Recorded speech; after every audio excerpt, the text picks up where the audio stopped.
Olá pessoal, tudo bem? Hoje nós vamos falar sobre o artigo 28 da Lei de Drogas. Aí você deve estar se perguntando, mas a gente não está seguindo o programa do concurso da magistratura e de direito penal, ainda não vi os vídeos da parte geral, da parte dos crimes em espécie, ainda não vi homicídio, ainda não vi... mas o meu jeito de estudar é esse. Eu tô com vontade de fazer um vídeo de drogas. Então eu peguei o artigo 28, separei uma matéria aqui e vou repassar. Eu acho que sai melhor o estudo assim, eu acho que sai melhor quando você não briga com você mesmo, você faz aquilo que você tem vontade. Se eu fosse pegar, eu tô com vontade de fazer drogas, mas eu fosse pegar a parte geral, talvez o vídeo não saísse tão bem, talvez o vídeo não saísse assim tão preparado quanto o que eu estou preparando agora de drogas. Eu estou com vontade de fazer drogas. Então eu vou começar com o artigo 28. Depois a gente volta no final do, do curso. No final a gente vai ter todo o programa, embora com uma ordem trocada, mas se você quiser assistir da aula da parte geral, começar pela parte geral, você começa. Além disso, a gente precisa lembrar que o nosso foco é resumo, não é a gente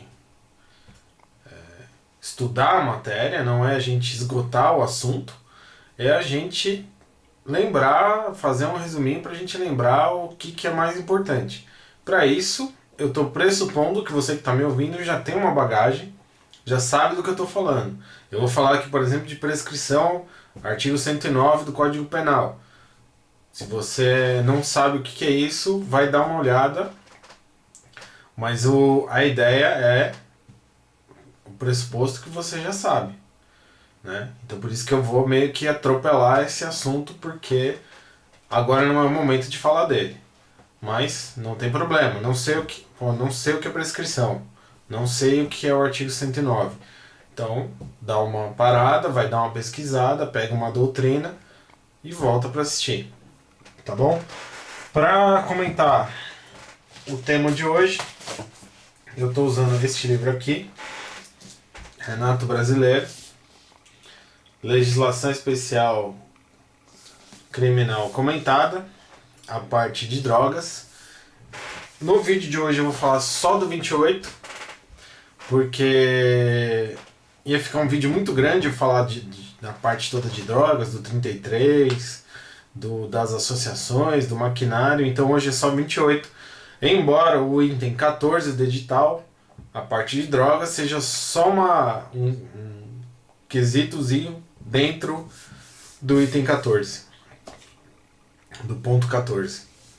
Então nós vamos começar agora. O ponto 14 vai ser longo, porque tem muita matéria, tem muitos crimes ali no ponto 14, e dentro dos crimes, tô ficando chato e repetitivo, mas para entender mesmo, dentro dos crimes do ponto 14, tá lá drogas, e hoje nós vamos falar uma partezinha da lei de drogas, que é o artigo 28.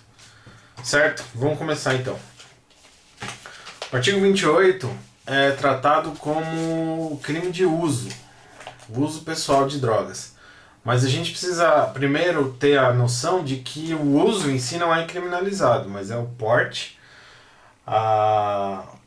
o transporte, o depósito, o trouxer consigo para uso pessoal drogas sem autorização ou em desacordo com determinação legal ou regulamentar, e será submetido às seguintes penas: advertência sobre os efeitos da droga, prestação de serviço à comunidade, medida socioeducativa de comparecimento a programa ou curso educativo. O que é importante a gente lembrar aqui? Primeiro que uma lei penal em branco. Isso, como eu falei, não vou explicar agora. A gente já tem uma noção do que é a lei penal em branco. Depende da portaria da Anvisa, tem uma lei penal em branco heterogênea. E importante a gente lembrar que quando sai a substância da lista, ocorre abolício criminis. Tem aquela questão importante do cloreto de etila, o lança-perfume, O STJ entendeu que aquela saída por pouco tempo do cloreto de etila não foi suficiente para gerar bulício crimes. E esse era o entendimento predominante até então, mas bem recente, o STF no HC 120.026, que foi julgado agora em junho de 2015, entendeu que a exclusão da lista de substâncias de entorpecentes proibidos descaracteriza o tráfico. Então houve abolicio criminis no caso do cloreto de etila ter saído da lista da Anvisa, e aquelas pessoas que estavam presas por conta disso merecem uma revisão criminal agora, segundo o entendimento desse HC. Tá? O que mais? A Lei 11.343 é uma novatio legis in melius, ou seja, é uma lei penal benéfica, ela é retroativa, porque no tocante ao artigo 28, ela não prevê a pena de prisão, pena privativa de liberdade. As penas são a de advertência, de frequentar curso, de prestar serviço à comunidade. Então ocorreu uma novatio legis in melius, e por isso também aquelas pessoas que estão presas por conta do uso pessoal. Eu vou falar uso porque é mais fácil falar uso, mas a gente lembra sempre que tecnicamente o crime não é de uso. Então as pessoas que estavam presas por uso também merecem a revisão criminal, né? Existe uma controvérsia acerca da natureza jurídica do artigo 28, justamente porque ele não prevê a prisão, não prevê a pena privativa de liberdade. E aí você tem três teses. A primeira, do Luiz Flávio Gomes, de que houve a descriminalização formal do crime e transformação em infração sui generis. E ele construiu essa tese com base na Lei de Introdução ao Código Penal, que bifurca as infrações penais em crime e contravenção. Como não tem a previsão de pena privativa de liberdade, não é crime e também não é contravenção. Então o Luiz Flávio Gomes entende que é uma infração sui generis. Uma outra teoria disse que houve uma descriminalização e a transformação em direito sancionador. Seria mais ou menos uma infração administrativa, em que você tem a multa, você tem a sanção advertência, você tem a pena de frequentar curso, por isso seria mais ou menos uma sanção administrativa. Eles falam em direito sancionador, que também é aplicado pelo juiz e não pela autoridade administrativa. E a última teoria, que é aquela que foi acolhida pelo STF, é que houve a despenalização, não há mais a pena privativa de liberdade, mas houve a manutenção do status de crime. O artigo 5º, inciso 46 da Constituição, diz que a lei regulará a individualização dos crimes e adotará, entre outras medidas, as seguintes penas. Essa, entre outras, significa um rol exemplificativo de sanções penais, e o legislador poderia adotar uma nova espécie de sanção penal, como foi o caso da advertência com relação ao uso das drogas. Então o STF, RE 430-105, questão de ordem do Rio de Janeiro, entendeu que é uma nova espécie de sanção penal e o tipo ainda, a conduta continua sendo tipificada como crime. Se a conduta é crime, a sua prática gera reincidência, e isso você consegue perceber no entendimento do STJ, HC 113.645 da 5ª turma e HC 275.126 da 6ª turma. E uma questão importante ainda nos tribunais superiores é a constitucionalidade do artigo 28, que nós temos dois votos importantes já, um deles que foi bastante divulgado, que é o do ministro Barroso, no sentido de que o artigo 28 seria inconstitucional, porque não se poderia punir a autolesão, né? Mas daqui a pouco nós vamos voltar a falar nisso de novo. Aí nós vamos falar melhor quando a gente falar do bem jurídico. Aliás, nós vamos falar agora sobre o bem jurídico. O que se tutela no artigo 28? O crime é contra a saúde pública. O legislador entende que droga circulando, ainda que para uso próprio, uma pessoa trazer consigo droga, fazer com que essa droga circule na sociedade, isso seria um risco à saúde pública, é um crime de perigo abstrato. A gente tem que lembrar daquela discussão. A doutrina entende que os crimes de perigo abstrato violam o princípio da lesividade, por isso seriam inconstitucionais, mas o STF já refutou essa tese mais de uma vez. E o STF entende que o crime de perigo abstrato é uma medida eficaz para proteger os bens jurídicos antes que ocorra efetivamente a lesão.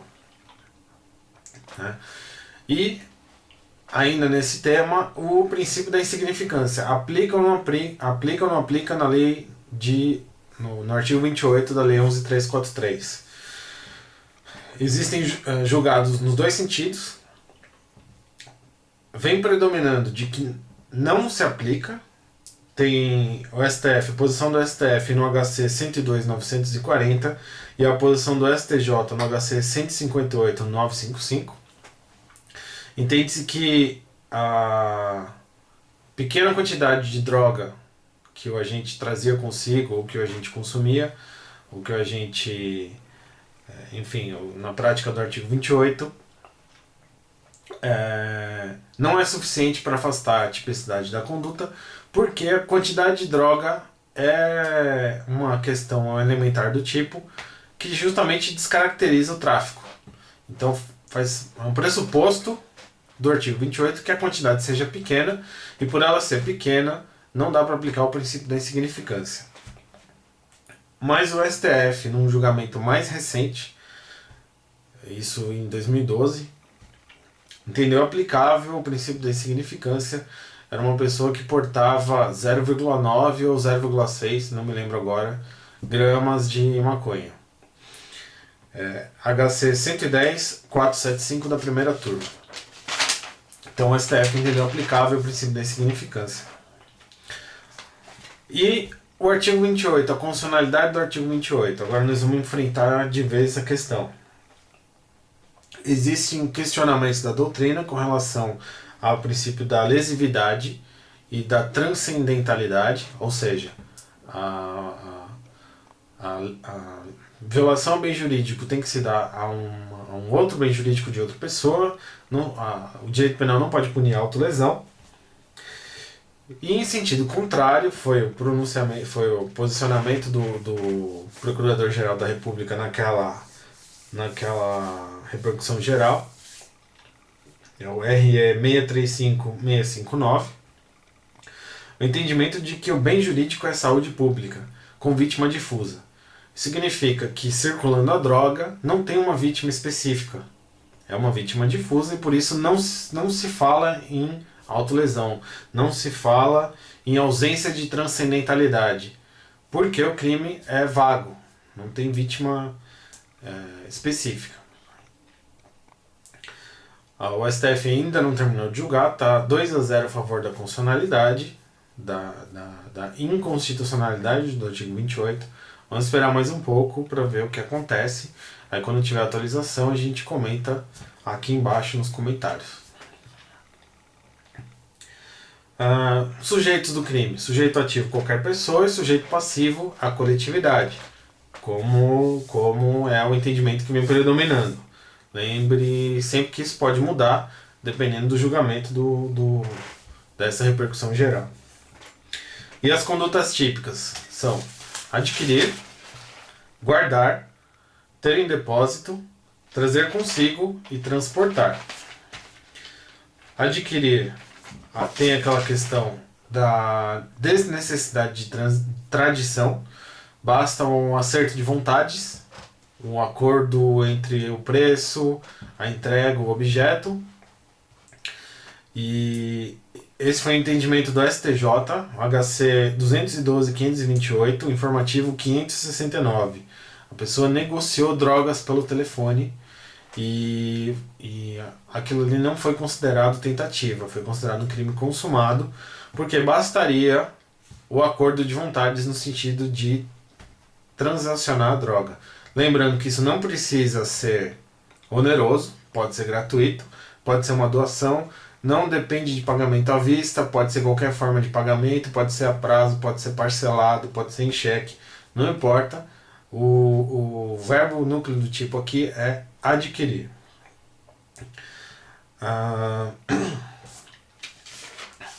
O tipo subjetivo é o dolo, né? E não existe a forma culposa, e tem um elemento subjetivo especial, uma finalidade específica, que alguma doutrina chama de dolo específico.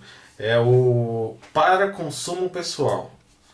É um tipo incongruente ou congruente assimétrico. É isso que vai diferenciar do tráfico. É o para consumo pessoal. E qual a diferença, então, entre o crime do 28 e o crime do 33? A gente percebe isso no parágrafo do artigo 28 e também no artigo 52. A quantidade de droga, a natureza da droga, o local e as condições, circunstâncias da prisão e a conduta, qualificação e antecedentes do agente. Então, o agente foi pego com notas de pequeno valor, em grande quantidade. Foi pego com a substância já preparada, embalada, separada em pequenas quantidades. O indivíduo foi pego perto de uma escola. Tudo isso são circunstâncias que dão indicações para nós de que ele está praticando tráfico, e não é só a quantidade de droga que vai definir, né? Também é importante, mas não é só isso. Por isso que é importante a gente definir, a gente perceber o caso concreto, o que está acontecendo. Então a gente percebe que a lei 11.343 adotou o sistema da quantificação judicial. O juiz que, analisando o caso concreto, vai decidir se aquela quantidade de drogas, se aquela conduta foi praticada, foi um tráfico ou foi um consumo pessoal. Qual é a crítica que se faz a isso? É o subjetivismo que o juiz tem. Às vezes, essa análise fica ao critério do juiz exclusivamente. O outro sistema é o sistema da quantificação legal. Alguns países, se não me engano, Portugal, adotam esse sistema e dizem que determinada quantidade de droga, de entorpecente, é tolerável como uso pessoal, e acima dessa quantidade é considerado tráfico.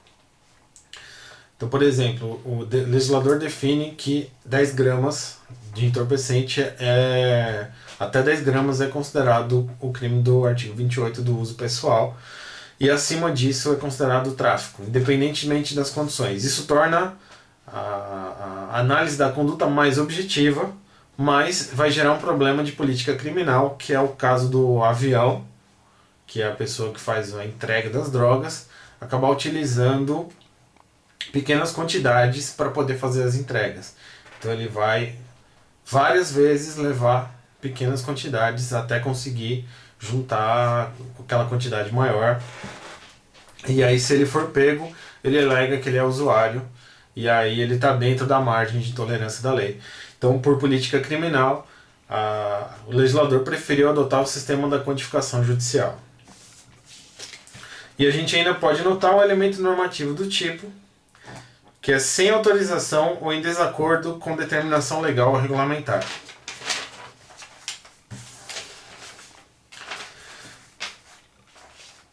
Outra questão importante é a do parágrafo 1º do artigo 28, que é o cultivo de drogas.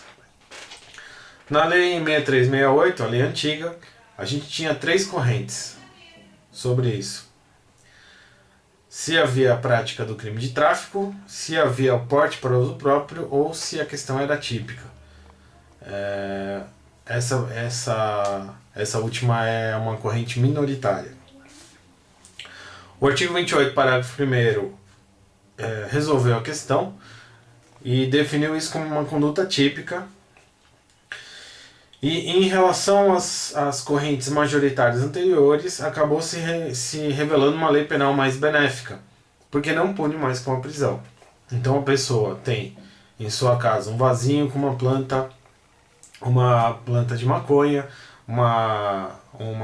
ele cultiva coca, por exemplo, e é para uso pessoal, para consumo próprio. Essa conduta vai enquadrar no artigo 28, parágrafo 1º, não é punida com a pena privativa de liberdade. As condutas semear, cultivar ou fazer colheitas, embora a lei não fale com relação à determinação legal regulamentar, mas para que essa conduta seja típica, tem que ser sem autorização legal ou em desacordo com a determinação regulamentar. Agora vamos para as penas do artigo 28. Já falamos, o artigo 28 não admite mais a pena privativa de liberdade, não cabe habeas corpus. Isso foi uma posição do legislador que preferiu abrandar a punição ao artigo 28, ao uso próprio, né? Então as penas são a advertência sobre os efeitos das drogas, a prestação de serviços à comunidade e a medida socioeducativa de comparecimento a programa ou curso educativo. Prazo máximo de 5 meses nessas duas últimas. Na advertência não, porque a advertência é aplicada na hora. Se a pessoa for reincidente, o prazo é de 10 meses. A doutrina minoritária entende esse reincidente como reincidente específico, mas a majoritária já entende reincidência como reincidência para qualquer crime, porque justamente o legislador não estabeleceu dessa forma. Então é reincidente qualquer reincidência. A gente pega o conceito de reincidência lá do Código Penal. E o que acontece se ele não comparecer? Aí vai converter em pena privativa de liberdade? Não. Um dos princípios da lei de drogas é não punir com a prisão o usuário. Então, se ele não comparece, ele vai receber a admoestação verbal ou a multa, né? Não vai converter em pena privativa de liberdade e não vai gerar o crime de desobediência, tá? Não vai se tornar uma conduta típica no caso de desobediência.